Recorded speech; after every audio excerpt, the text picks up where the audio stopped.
यदि कोई मूर्ख मनुष्य ज्ञान के अभिमान से इस प्रकार की बातें करता है तो वो कल्प भर के लिए नरक में जाता है, क्योंकि वह कितनी भी कोशिश कर ले भगवान के जैसे स्वतंत्र कभी नहीं बन सकता। गंगा जल से बनाई हुई मदिरा को जानकर संत लोग उसका पान नहीं करते, पर वही गंगा जल से मिल जाने पर जैसे पवित्र हो जाती है। ईश्वर और जीव में भी यही भेद है। शिव जी सहज ही समर्थ हैं, क्योंकि वे भगवान हैं, इसलिए इस में सब प्रकार का कल्याण। तो महादेव जी की आराधना है, फिर भी तप करने से वह जल्दी संतुष्ट हो जाते हैं। हरी कन्या तप करे, महादेव होनहार को मिटा। यद्यपि संसार में वर अनेक हैं, पर इसके लिए शिवजी के अलावा और कोई नहीं। शिवजी वर देने वाले, शरणागतों को दुखों का नाश करने वाले, कृपा के समुद्र और सेवकों के मन को प्रसन्न करने वाले हैं। शिवजी की आराधना किए बिना लाखों योग और जप तप करने पर भी वंचित फल नहीं मिलता। ऐसा कहकर भगवान का स्मरण करके नारद जी ने पार्वती को आशीर्वाद दिया और कहा कि हे पर्वतराज, तुम संदेह का त्याग कर दो, अब यह कल्याण ही होगा। यो कहकर नारद मुनि ब्रह्मलोक को चले। अब आगे जो चरित्र हुआ उसे सुनिए। पति को एकांत में पाकर मैना ने कहा, हे नाथ, मैंने मुनि के वचनों का अर्थ नहीं समझा। जो हमारी कन्या के अनुकूल घर, वर और कुल उत्तम हो तो विवाह कीजिए, नहीं तो बच्ची चाहे कुमारी ही रहे, मैं अयोग्य वर के साथ उसका विवाह नहीं करना चाहती, क्योंकि हे स्वामी, पार्वती मुझको प्राणों के समान प्यारी है। यदि पार्वती के योग्य वर ना मिला तो सब लोग कहेंगे कि पर्वत स्वभाव से ही मूर्ख होते हैं। हे स्वामी, इस बात को विचार कर ही विवाह कीजिएगा, जिसमें फिर पीछे हृदय में संताप ना हो। इस प्रकार कहकर मैना पति के चरणों पर मस्तक रखकर चली गई। तब हिमवाल ने प्रेम से कहा, चाहे चंद्रमा में अग्नि प्रकट हो जाए, पर नारद के वचन झूठे नहीं हो सकते।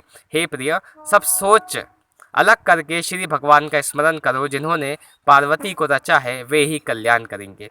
अब यदि तुम्हें कन्या पर प्रेम है तो जाकर उसे यह शिक्षा दो कि वह ऐसे तप कैसे करे जिससे शिवजी मिल जाए।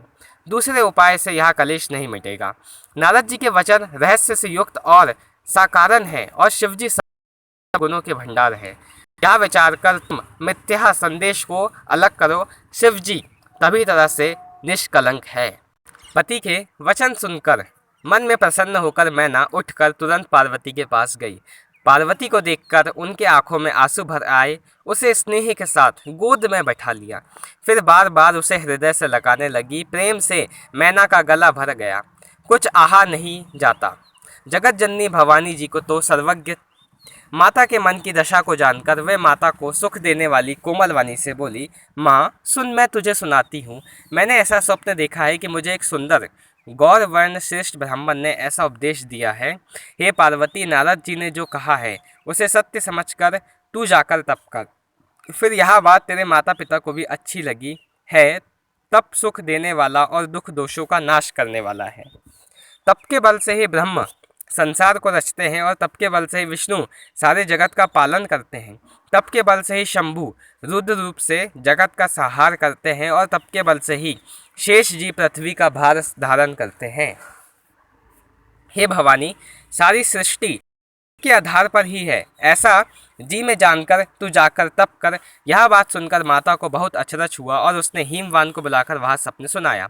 माता पिता ने बहुत तरह से समझाकर वह हर्ष के साथ पार्वती जी को तप करने के लिए चली गई। प्यारे कुटुंबी, पिता और माता सब व्याकुल हो गए, किसी के मुंह से बात नहीं निकलती। तब वेदशिरा मुनि ने आकर सबको समझाकर कहा। पार्वती जी की महिमा सुनकर सबको समाधान हो गया।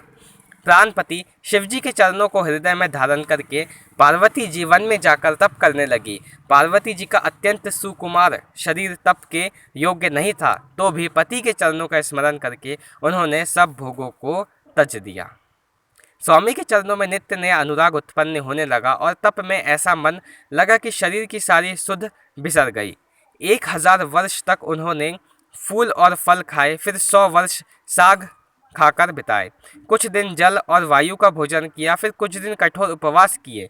जो बेलपत्र सूखकर पृथ्वी पर गिरते, 3000 वर्ष तक उन्हीं को खाया। फिर सूखे पत्ते को भी अलग कर तभी पार्वती का नाम आपर्णा हुआ। तब से उमा का शरीर देखकर आकाश से गंभीर ब्रह्मवाणी हुई। हे पर्वतराज की कुमारी, सुन, तेरा मनोरथ सफल हुआ। तू अब सारे कलेशों का कठिन तप को त्याग दे, अब तुझे शिव जी मिलेंगे।